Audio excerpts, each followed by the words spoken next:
Welcome to Al Jazeera.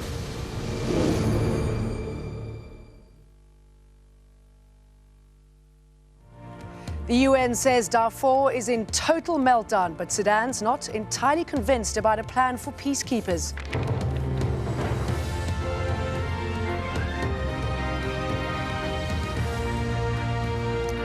This is the Al Jazeera News Hour. I'm Jane Dutton in Doha. We'll be looking at the situation in Darfur, taking you live to the commander of African peacekeepers. Plus, Iraq's government wants him arrested. The country's top Sunni cleric speaks out about claims he incites terrorism.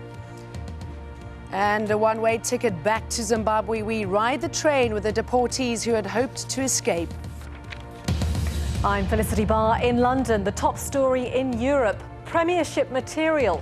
Could this woman become France's first female president?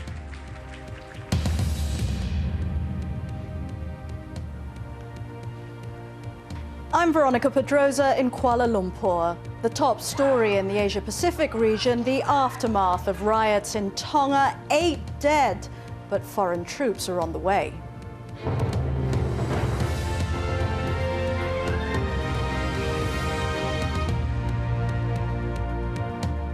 Could it be the first step towards ending the humanitarian crisis in Darfur? Well, for the first time, Sudan has agreed that UN troops can come into the country to try to keep the peace.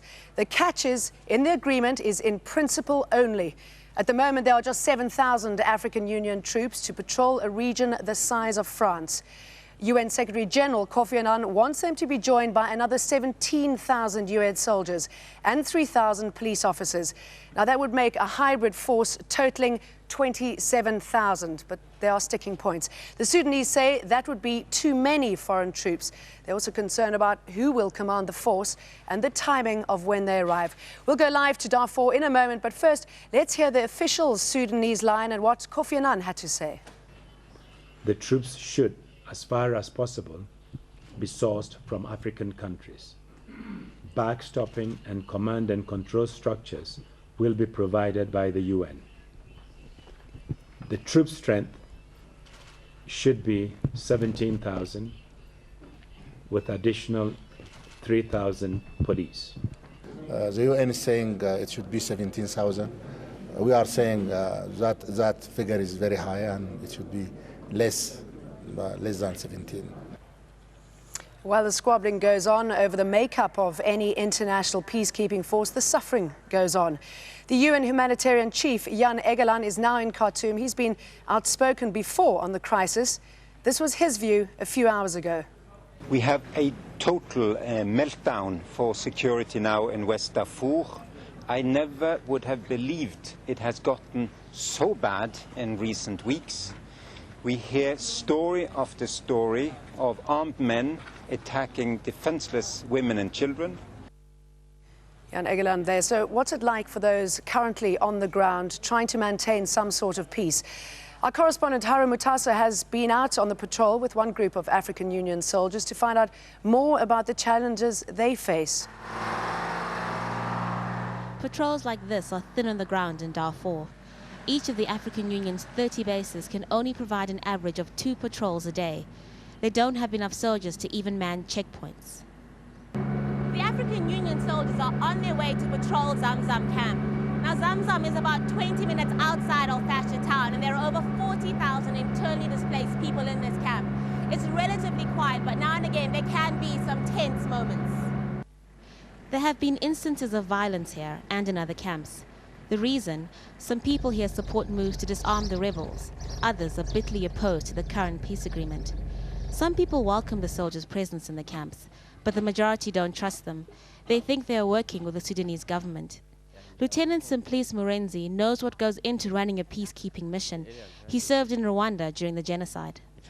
I joined the army purposely to liberate my own country, and of course later I had to maintain that security after the 1994 war.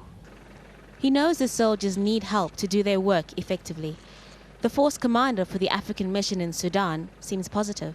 We do not have enough manpower, and I do not know the modalities of the force. But if they are aimed at enhancing AMIS to succeed. It's a welcome development. The additional 17,000 troops proposed will triple the number of patrols and introduce much-needed checkpoints on roads prone to banditry. Hopefully, this will offer some protection to aid workers trying to deliver food and medicine to the camps. Haru Mutasa, Al-Jazeera, Al-Fasher, Darfur. Okay, let's go live now to the base of the African Union forces in Al-Fasher, Darfur. Andrew Simmons is there with the commander of the AU forces. Andrew. Thanks, Jane. Yes, with me is Major General Luke Aprezi, commander of the forces here. I know you've told me you can't get into the politics of this situation with it being so sensitive, but please let us know what the immediate needs are on the ground. Thank you. Right now, AMIS needs personnel, troops on the ground. We need logistics. We need APCs. We won't say equipment. We need APCs. We need communication equipment, because even some of my outposts are cut off without communication. And also the issue of civilian police, because you're dealing with a sensitive situation in gaining the trust of the people, aren't you? Yes, we need civilian police, but that is left for the civilian police commissioner to say. I think I need enough men to dominate the ground, both police and soldiers.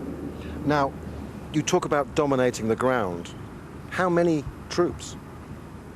We're talking about an area the size of France with about 5,000 troops, meaning that some of my positions, the nearest positions between companies, we're talking of about 184 kilometers. And we're talking of sometimes as much as 250 kilometers between 135 men. That is the composition for a company. So we're talking of my two company positions being apart for as much as that.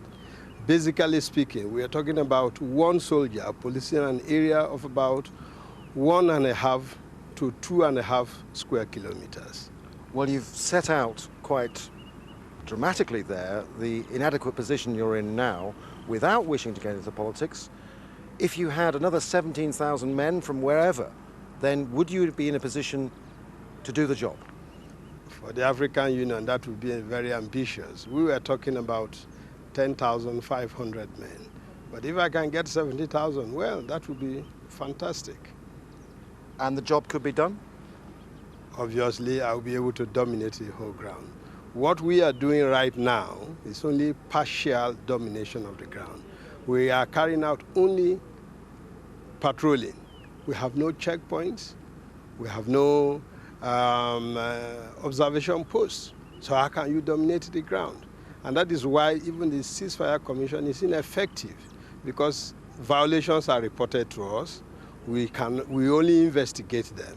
We have never been able to see violations on the ground ourselves because we do not dominate the ground. They're a crucial issue, disarming the rebel forces and getting agreement, and indeed disarming the Arab militia. It's actually policing that disarmament if and when it happens, isn't it? Yes, and that is what we are talking about. Basically speaking, if we are dominating the ground, it means that those who are carrying out violations will be seen by us, and then we can report to the international community so that that itself is deterrence. But now we cannot carry out that duty.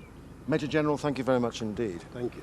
And there you hear spelt out the situation here today. Could it change?